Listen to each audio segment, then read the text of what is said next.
Hi, I'm Rich Ribeiro. The Terrell Fund is committed to educating the public about the need to support New Jersey's infants and toddlers right from the start. That's why we're proud to support the important early childhood programming produced by the Caucus Educational Corporation.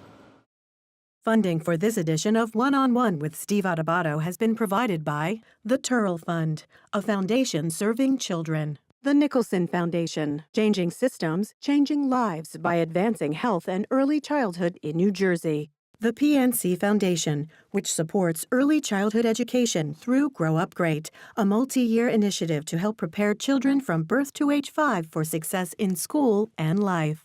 RWJ Barnabas Health, the New Jersey Education Association, the Northward Center, and by NJ Best, New Jersey's 529 College Savings Plan. Turn a dream into a degree. This is One-on-One.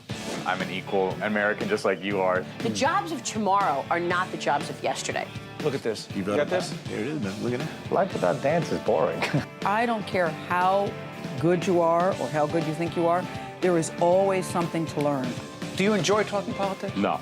People call me because they feel nobody's paying attention. Our culture, I don't think, has ever been tested the way it's being tested right now. That's a good question. High five.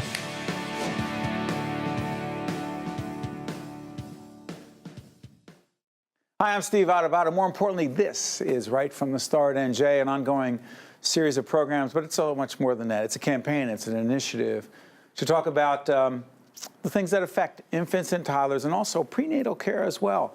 What about those babies? What about those infants?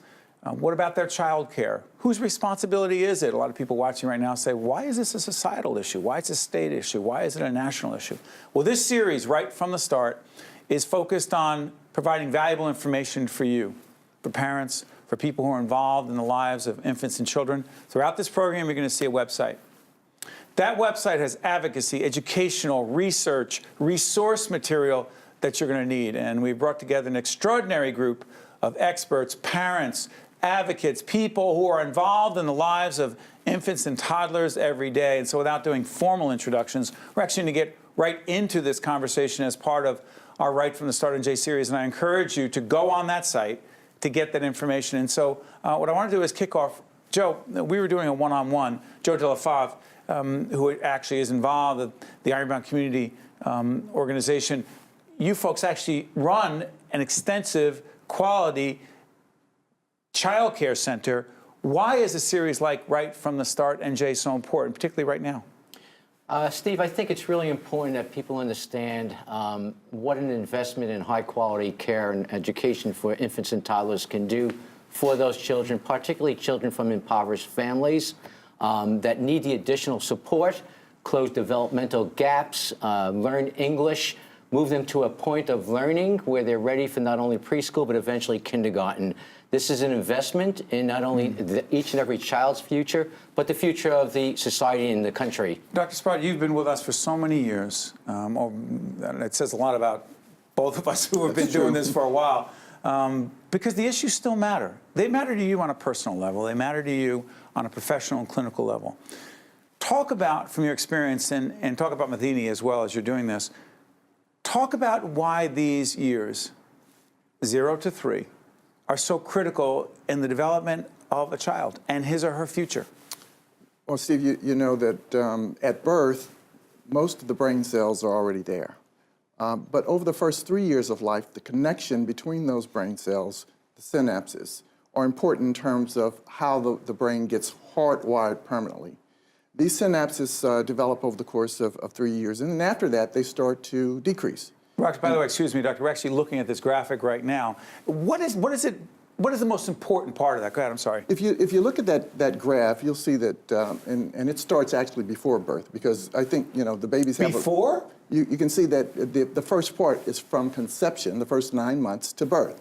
And you can see that the brain is developing, and some of the networks, or those synapses, are already being formed, especially for sensory, which is how the baby senses. Remember, the baby doesn't speak, the baby starts to babble. But you can see that language starts to develop a little bit later. And when we talk about language, that is both how the baby receives information about language, even though the baby can't express it, so that, you know, the baby can learn the mouth, the eyes, the ears, the nose without speaking. That's language. But the expressive part of the vocabulary really doesn't start until about a year of age. But a lot of learning takes place. If you look at the size of the brain, about 25% of the brain size is present at birth. By 1 year of age, 75% of the brain size is developed. 75. By the age of 3, it's 80, and by the age of 70, 90% of the brain size is the adult size. So let's bring this back. As we listen to Dr. Sprott, the question then becomes, Beverly Lynn, why is this relevant and how is it connected to quality child care? And I'll complicate it for you even more. How is that then impacted based on socioeconomic factors? Well, first of all, when the child comes into an infant-toddler program, we want them to have very positive experiences with adults. It is those adults, the things that they say, the songs that they sing, the books that they read, part of that development, that nurturing development, that language development is all formed there. It's really critical for low-income families because many of them would not ordinarily be able to afford high-quality infant-toddler care. And so that's why we have Head Start and other programs that support that effort. But every parent needs to be aware of this because every child has the same development stages. And because of that, we want every parent to know right from the start that those are critical years, and what happens from birth to 3 will actually be lasting. Okay, stay on this though. There are certain milestones, if you will. Caitlin, your organization, and Cecilia Zakhan, who is the executive director, the CEO, the leader of that organization, Advocates for Children of New Jersey, has been so important in this right from the start initiative. These milestones that Beverly talked about, what are they, A, and B, how are they affected by these socioeconomic factors? We'll talk in just a little bit about whose responsibility this is, but talk about that. Sure. So that graphic is, I think, one of the... Yeah, Jen Eichlin, our executive producer.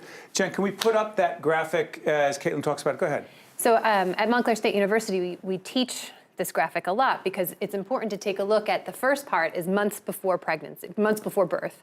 Then the second part is actually the first year of life. So what that's saying is that in that first year of life, through relationships, through the relationships with caregivers, that's how that brain is built.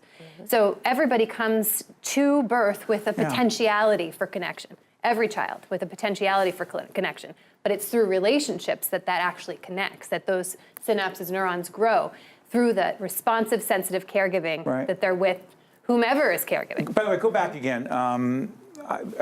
By the way, the Advocates for Children of New Jersey, go on our site. When I was mentioning Cecile Zakhan, go on our site because Cecilia and her team have contributed greatly to the information there. But at Montclair State, it's important for people to understand who are watching right from the start, NJ, how everyone is involved in this. What kind of research is going on at Montclair State as it relates to infants and toddlers? Sure. So I work at the Center for Autism and Early Childhood Mental Health at Montclair State University, where we focus on both helping professionals, pre-service and professionals who are working with infants, toddlers, and young children, learn some of the new science that's happening so that they have a better ability and a better awareness to form these relationships, which we know are so crucial for development.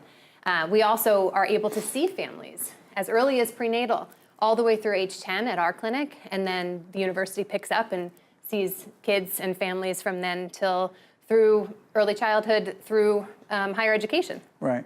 Carrie, jump in here. From a healthcare perspective, your organization very focused on healthcare. You also happen to be a parent of small children, so let's talk about this. First. What are, in addition to what's being said so far, what are the other health factors, variables that we as a society need to be concerned about as it relates to infants and toddlers? So we know so much more now about brain development than we did years ago. And these critical 0 or prenatal through 3 period optimizes healthy brain development, the synapses we've talked about. We also have a better understanding of the interplay between the brain and the other body systems, For example? So our immune system, our inflammatory response. So the things that we're talking about are both protective factors, so we want to optimize environments where children can thrive and reach their potential. We also want to mitigate risk factors, things like chronic and toxic stress, that will inhibit and create long-term negative consequences, not only on brain development, but on body development and lifelong health functioning. Jennifer, jump in here. What have we missed so far in terms of establishing the framework, the ground level, if you will, of why these issues are so important as it relates to right from the start? I think part of the framework is the people who are caring for these young children. Caregivers. So, caregivers. Who are they, and why do they matter so much? Caregivers can be, the first caregiver is the child's parent or whoever is their primary caregiver in their life. But when, we know that most parents these days are working, both parents are working, and children are in some form of child care, whether it's center-based, whether it's family child care, or they're being cared for by a family or a friend. But we need to make sure that these caregivers know all this stuff. The people around this table, we know about this brain development stuff, but your average caregiver doesn't know that yet. Why do they need to know that? Because they need to know that how important it is and how it's going to affect children's readiness for school, readiness for preschool and kindergarten, and how important the relationships are they have with the children. And they're the ones who are with them for a large period of the day, and so they have to talk to them and read and talk and have that important relationship. Stay on that. Bonnie, I'm going to ask you to, I'm going to have Joanna come in just a second as not just one of the top producers on our team, but also an on-camera personality that folks who recognize in public broadcasting and FiOS in just a minute, because she has, I'm sure, not just questions, but just what you're saying about parents developmentally. How do they even know where their child is developmentally? But jump in here because the Head Start piece is huge. Go ahead. Yes, and that's where early Head Start and Head Start. Explain again. Not everyone knows. Sure. Was it 1965? 1965 was when Head Start developed as a summer program for low-income children, comprehensive services, everything from nutrition and health to education. And then in 1995, it expanded to Early Head Start, which serves pregnant women through age 3. And what's key to Early Head Start and Head Start, and is key to any good early childhood program, is involving parents, because parents don't always know what the developmental milestones are. They don't know when a first word might be appropriate. They may not know when a child should be walking. They may not know about a child rolling over. And a care provider who is well trained in these areas not only will have some knowledge of this so that they can support the development, but they're trained in doing developmental screenings, and then can share with the parent, here's what's going on with your child, and here's the things that we want to focus on to support your child. Well said. By the way, when we come back from this break, I see you want to get back in, Carrie, but I want to get Joanna in here because there are a range of parents who are watching right now who do wonder, as they're watching right from the start, NJ, well, how do I know? How do I know where my child is supposed to be? And what do I do? How do I advocate for my child if I think things aren't where they need to be? This is right from the start, NJ. It is not just for parents. It's for everyone who cares about infants and toddlers, and can't imagine who's not included in that. We'll be right back. To watch more One-on-One with Steve Adubato, find us online and follow us on social media. Welcome back to Right from the Start, NJ. I'm Steve Adubato. This is, as I told you before, a series that is important for everyone who cares about infants and children, babies, toddlers, if you will.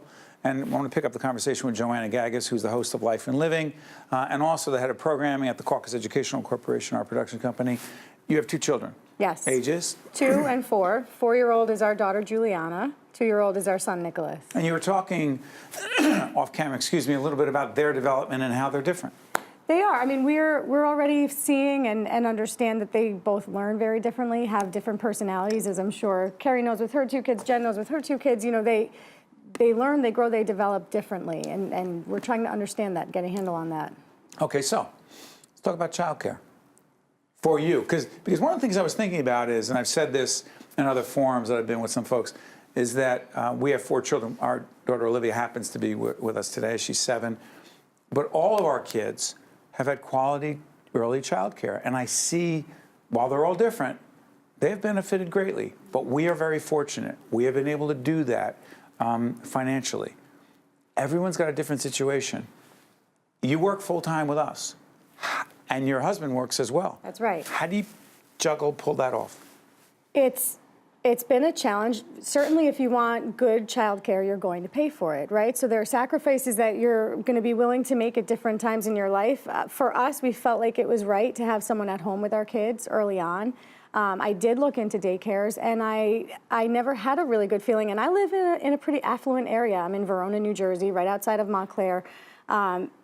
You know, to find a really good place where I felt good dropping off. What were you looking for? I was looking for a daycare that would give my kids the same kind of care that I would give them if I weren't there. And when you're holding a little infant and you think about bringing them to a place and dropping them off where there are other babies, it's a nerve-wracking feeling as a mom, as a first-time mom.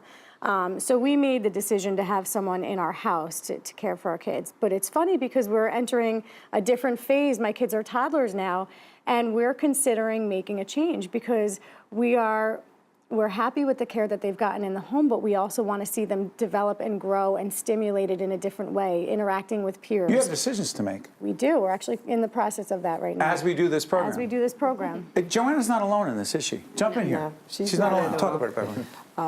You know, there are many families that can't afford the high quality that perhaps Joanna can. And so one option for them is to apply By the way, for... she works in public television. I want to clarify. She's talking about what she can and can't afford, but go ahead. One opportunity they may have is to apply for a childcare subsidy here in New Jersey. Break that down. We always hear this term, childcare subsidy. What is it and why does it matter? It matters because it's what helps parents to get to work, quite frankly. There's resources available for working parents. They must be working or in school to qualify, and they have to meet certain eligibility criteria in terms of how much they're earning. But if they're eligible, they can take that subsidy to a local child care program, right, and that will pay a portion of their child care costs. Is it enough? It is not enough. Let's break New Jersey down as opposed to other places. Anyone know what it is in New Jersey? For an infant, it's $162 a week. $162 a week. Isn't that depend upon where you are on the economic scale? Well, the state rate is a flat reimbursement That's it, rate. $162 a week. No more, no less. However, there's a parent copay that's also a part of that $162, and that's based on the parent or the family income and the family size. So let's compare this to some other states. What do we got here? Compare New York, New Jersey, Pennsylvania. Anyone got any information on this? Bonnie? Pennsylvania, they reimburse at around $960 for the month, so over $200 a week. New York is somewhere in the $1,200 to $1,400 a month. And as I've explored child care centers in more affluent areas in New Jersey, they're charging about $1,200 a month or more for infant toddler care. $1,200 or more. So how are families dealing with that? How are families dealing with that? I know everyone, well, I promise everyone will have a chance. Yeah. But this is a three-part series, so everyone will have an opportunity. And stay with us the whole way right from the start. Go ahead. One of the issues is that the number of slots that are available is grossly inadequate for the number of folks that are trying to get it. So, and it's dwindling. And so the default is, family daycare, or you get someone that's not licensed that's caring for children. It's not regulated. What's the downside of that, doctor? There's no standardization of care. You don't have the caregivers that are familiar with developmental milestones. And remember, we talked about this critical period of time within the first 2 years of life. It's important that you understand if your child isn't doing well. And so how do you know? Well, that's part of the problem. When we do these developmental screenings, it looks at 4 different areas. The gross motor, which is turning over and things like that. Fine motor, speech, and social adaptive. And if you think what's the last one? Social adaptive, how children interact socially.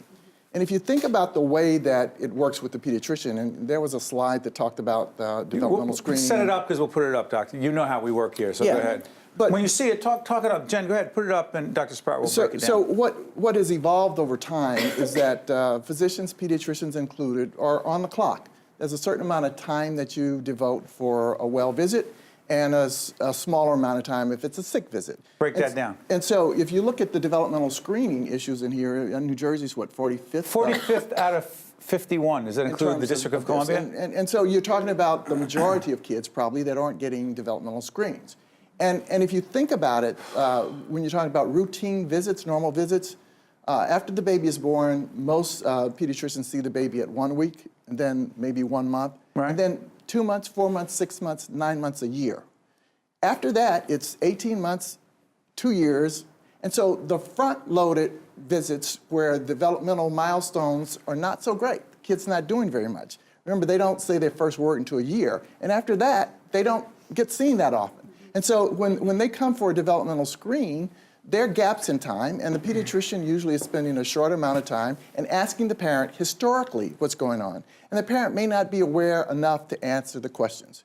Now, if you take a child that has developmental delays, if you pick up that developmental delay too late, and it may be obvious if you have someone that has gross delays. Say it's not that obvious. Because it's not that obvious. Very, very often it's missed, and you don't get the intervention in a timely enough way to deal with those synapses that are important, because at a certain point, the brain is somewhat plastic and can make adaptations. Like that's it. If the interventions are made. But if the child is picked up by the time that they're 4 or 5. Oh, you're saying that's when it's too late, potentially. It may be too late for many things. Okay, stay on that. There's a child care issue, excuse me, there's an issue here in my head about child care workers.